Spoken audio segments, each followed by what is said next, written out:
in terms of working with us, right? I mean, for me and Dylan, right? We do have a framework to find so that resale find seller, so the right seller, so that you can have a better exit. So what you mean the right seller? Today, example, we know development that is in the sellers, in the buyer's market. Sorry, buyer's market means what? Wow, buyers has an advantage. So but doesn't mean you can get a good deal, but doesn't mean the location you like. So this is something that resale, that's an issue. That's because people who want to go for resale, right? Definitely what? They want to find their location they want, the needs that they need, they want, But sometimes if you want to get a good deal, the location may not be something you want, but it's a good deal. This is something that we need to sit down and discuss, but we have the skill to find the right seller. But whether the seller can give us a good price, that one we try.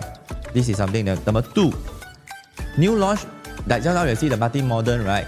The one that buy at 2.8 plus, and next 7 months, the whole price jumped by 800, almost 800k, right? For new launch is find the right entry so that you can have better exit. But both is exit. Same objective, meeting exit strategy.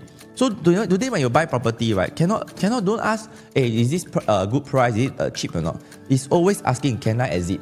Because if you go through the last video we talked about, not last video, the previous Lucent Grant, right?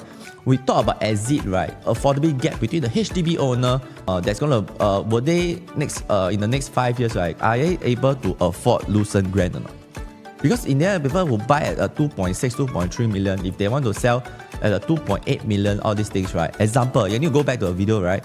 You can see that there is some resistance because the affordability gap cannot match. Means the upgraders might not be able to consume Lucent Grant. This is something that we look into in terms of our data.